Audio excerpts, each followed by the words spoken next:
Hello students, welcome to হালকেনস্টাইন। আমাদের কমার্সের স্টুডেন্টদের ক্ষেত্রে একটা কমন ফোবিয়া কাজ করে। ফোবিয়াটা হচ্ছে আমরা যখন অ্যাকাউন্টিং কিংবা ফাইন্যান্সের নাম শুনি, অটোমেটিক্যালি আমাদের মধ্যে একটা ভয়ভীতি কাজ করে। এখন এই জিনিসটা কেন হয়? দুইটা রিজন আছে। প্রথমত, এই অ্যাকাউন্টিং কিংবা ফাইন্যান্সের ক্ষেত্রে নর্মালি হচ্ছে থিওরি বেসড টপিক খুব একটা আসে না। দ্বিতীয়ত, এখানে প্রচুর পরিমাণে ফর্মুলা থাকে। এবার ব্যাপারটা তোমাদেরকে একটু ব্যাখ্যা করি। যেমন তুমি যদি ম্যানেজমেন্ট কিংবা মার্কেটিং এর কথা বলো, তখন সেক্ষেত্রে দেখা যায় যে কি তোমার কনসেপ্ট কিংবা হচ্ছে যদি থিওরি জানা থাকে, তাহলে সেখান থেকে উদ্দীপকের সাথে ম্যাচ করে তুমি ভালো মতো একটা কোয়েশ্চেন আনসার করে আসতে পারো এবং সেখানে ভালো একটা মার্ক এনশিওর করতে পারো। কিন্তু ঠিক সেম কাজটা যদি তুমি অ্যাকাউন্টিং কিংবা ফাইন্যান্সের ক্ষেত্রে চিন্তা করতে চাও, ব্যাপারটা কিন্তু সেরকম না। কারণ অ্যাকাউন্টিং কিংবা ফাইন্যান্স হচ্ছে টোটালি ম্যাথ বেসড। এখন এই ম্যাথের ক্ষেত্রে তোমাকে যেটা চিন্তা করতে হবে, প্রথম চিন্তা করতে হবে, সেটা হচ্ছে এই ম্যাথটা কোন টাইপ থেকে এসেছে। টাইপের উপর ডিপেন্ড করে প্রত্যেকটা ম্যাথের জন্য আলাদা আলাদা ফর্মুলা আছে, তখন ওই ফর্মুলা তোমাকে অ্যাপ্লাই করতে হবে। সো এই জায়গায় এসে আমরা ম্যাক্সিমাম স্টুডেন্টরা আটকে যাই। তাই তোমাদের কথা চিন্তা করে আমরা নতুন যে কোর্সটি লঞ্চ করতে যাচ্ছি, সেটি হচ্ছে finance and accounting basic to advance course. So এখানে এই বেসিক টু অ্যাডভান্স কোর্সের যে ট্যাগ বেসিক টু অ্যাডভান্স, এটা আমরা কেন ইউজ করছি? দেখো, আমরা নর্মালি কনভার্টেড স্টুডেন্টদের কথা যদি চিন্তা করি, মানে যাদের 9-10-এ হচ্ছে সায়েন্স ছিল, ইন্টারে এসে অল অন এ সাডেন তারা কমার্সে শিফট করেছে, তাদের ক্ষেত্রে কিন্তু কোনো বেসিকই নেই। আমরা জানি কি 9-10-এর যে বইগুলো আছে, সেগুলো হচ্ছে কমার্সে যত রকমের বেসিক থিওরি কিংবা ফর্মুলা বা বেসিক নলেজ আছে, সেটি ভালো মতো কভার করে। এখন একজন স্টুডেন্ট যখন ইন্টারে এসে নতুন করে কমার্স পড়তে যায়, তার অনেকগুলো paper, management, marketing, finance, accounting, প্রত্যেকটা দুইটা করে paper, first paper, second paper, এতগুলো পড়াশোনা একসাথে করা। তার মধ্যে সে যদি মার্কেটিং কিংবা ম্যানেজমেন্টের কথাও চিন্তা করে, তাহলে সেক্ষেত্রে কিন্তু তাকে খুব বেশি এফোর্ট দিতে হচ্ছে না, কারণ কনসেপ্টটা একবার বুঝলে বা একবার ভালো মতো আয়ত্ত করতে পারলে সে পরীক্ষায় ভালো একটা আনসার লিখে আসতে পারবে। কিন্তু সে যদি চিন্তা করে ফাইন্যান্স বা অ্যাকাউন্টিং এর কথা, সেক্ষেত্রে তাকে প্রথমত থিওরিটা বুঝতে হচ্ছে। থিওরি অনুযায়ী যে টাইপ ম্যাথের টাইপগুলো আছে, ম্যাথের টাইপটা বুঝতে হচ্ছে। এই ম্যাথের টাইপের মধ্যে আবার অনেকগুলো ডাটা দেওয়া আছে, সেই ডাটাটা তাকে আইডেন্টিফাই করে ওই অনুযায়ী ফর্মুলা বসাইতে হচ্ছে এবং লাস্টলি ক্যালকুলেট করে মানটা বের করতে হচ্ছে। এই জায়গায় এসেই আমাদের সব থেকে বেশি ঝামেলাটা ফেস করতে হয়, কারণ আমরা বুঝতে পারি না কোন ম্যাথে আমরা কোন ফর্মুলা ইউজ করব। যেমন তুমি যদি পিভি বা প্রেজেন্ট ভ্যালু বা ফিউচার ভ্যালুর ম্যাথের ক্যালকুলেশনগুলোর কথা চিন্তা করো, যেমন ওইখানে হচ্ছে আর আছে, এন আছে, আবার কোনোটাতে হচ্ছে এম ইউজ হয়। এখন কোনটাতে কোন ডাটাটা ইউজ হবে সেটা বুঝতে পারা বা সেটা আইডেন্টিফাই করার মধ্যে কিন্তু ওই ম্যাথটা অর্ধেক হয়ে গেছে।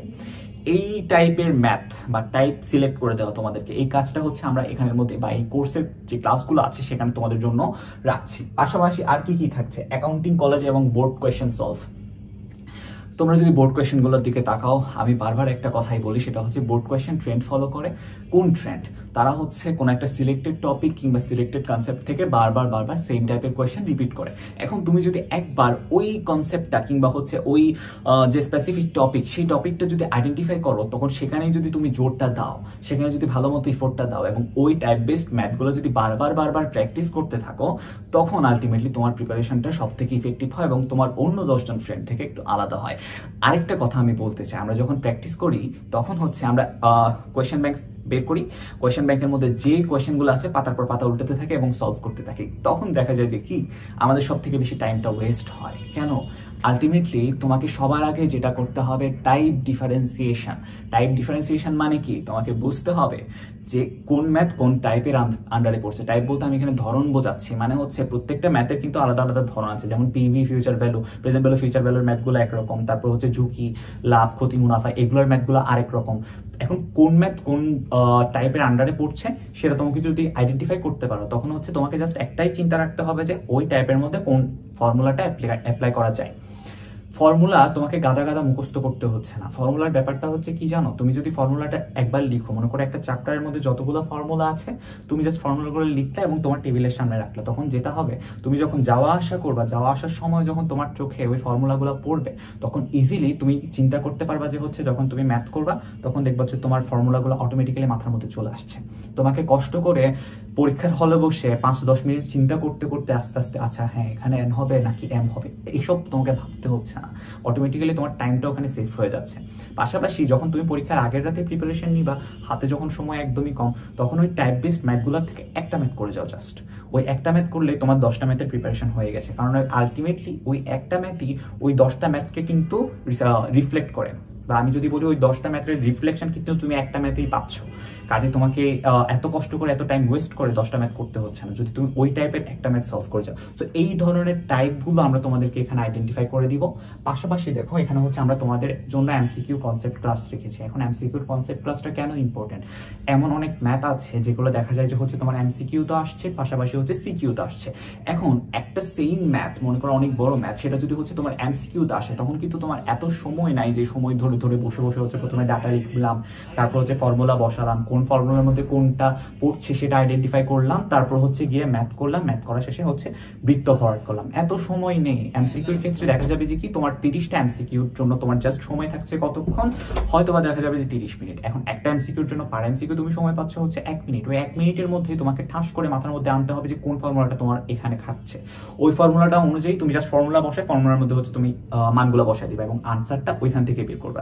কিন্তু সেই কথাটা যদি তুমি বলো যে তোমার গ নাম্বার কিংবা ঘ নাম্বারের ক্ষেত্রে, সৃজনশীল প্রশ্নের কথা বলছি, সেক্ষেত্রে যদি তুমি ম্যাথ করতে যাও তখন কিন্তু তুমি জাস্ট ফর্মুলা বসায় আনসার বসে দিলে হবে না। সেক্ষেত্রে তোমাকে প্রথমে লিখতে হবে যে কি স্ট্রাকচার আছে কোয়েশনের। প্রথমে হচ্ছে দেওয়া আছে লিখে তোমার যতগুলো ডাটা আছে ডাটাগুলো প্রেজেন্ট করতে হবে, দেন ফর্মুলা লিখতে হবে, তারপর ফর্মুলার মধ্যে তুমি ডাটা বসাবা, লাস্টে আনসার লিখবা। এবং প্রশ্নে যদি কোনো কমেন্ট চাই যে এটা আদৌ কিরকম, এটা লাভবান হবে নাকি ক্ষতির সম্ভাবনা বাড়বে, এই টাইপের কোনো একটা কমেন্ট করে তোমার প্রশ্নটা এখানেই শেষ করতে হবে। সো এটা গেল হচ্ছে আমার এমসিকিউ কিংবা হচ্ছে সিকিউতে যদি কোনো একটা সেম টাইপের ম্যাথ আসে, ঠিক ওই ম্যাথটার কিভাবে আনসার করতে হয়। পাশাপাশি এমসিকিউতে কিন্তু অনেকগুলো শর্ট ট্রিক্স আছে। আমরা এই প্রত্যেকটা ক্লাসে তোমাদের সাথে সেই শর্ট ট্রিক্সগুলো আলোচনা করবো এবং তোমাদেরকে দেখাবো যে কিভাবে কম সময়ের মধ্যে বড় বড় ম্যাথ সলভ করা যায়। তার পাশাপাশি তোমাদের জন্য থাকছে টিচারের সাথে পরীক্ষায় আসা ম্যাথ টাইপ বেসিক থেকে অ্যাডভান্স সলভিং। মানে তুমি মনে করো পরীক্ষার মধ্যে কিন্তু হচ্ছে 3 লেভেলের স্টুডেন্টদের জন্য কোয়েশ্চেন করা হয়, যেমন হচ্ছে যারা একেবারে টপার আছে তাদের জন্য, তারপর হচ্ছে যারা মিডল লেভেল বা যারা একেবারেই ফেল করবে তাদের ফেল শেখানোর জন্য কিন্তু পরীক্ষা কোয়েশ্চেনগুলো করা হয় বা ওভাবেই সেট করা হয় যে বোর্ড কোয়েশ্চেনগুলোর কথা বলছি। তো আমি তোমাকে বলতে পারি বা এটাই শিওরিটি দিতে পারি যে কি তুমি যদি আমাদের কোর্সটা করো বা ক্লাসগুলো করো রেগুলারলি, আমরা তোমাদেরকে বেসিক থেকে শুরু করে অ্যাডভান্স লেভেলে যতগুলো ম্যাথ আছে সবগুলো ম্যাথ একদম ধরে ধরে সলভ করাবো। তোমার সেখানে কোনো রকমের ঘাটতি থাকার কথা না। তার পাশাপাশি যদি তোমার কখনো কোনো প্রবলেম ফেস হয় কোনো ম্যাথ সলভ করতে, যদি মনে করো যে হচ্ছে তুমি ম্যাথটা সলভ করতে পারছো না বা কিভাবে সলভ করবা বা কোন কোন স্টেপ ফলো করবা, সেটা যদি তুমি প্রবলেম ফেস করো, তুমি অবশ্যই হচ্ছে আমাদের টিচার টিমের সাথে কন্ট্যাক্ট করতে পারো। তোমাদের জন্য হচ্ছে আমরা লাইভ ক্লাস রাখছি প্লাস প্রবলেম সলভিং এর ক্লাস রাখছি। আশা করছি এই কোর্সটা তোমাদের সবার জন্য অনেক বেশি ইফেক্টিভ হবে। পরিশেষে সবার জন্য বেস্ট অফ লাক জানিয়ে আজকের গাইডলাইন ভিডিও এখানেই শেষ করছি।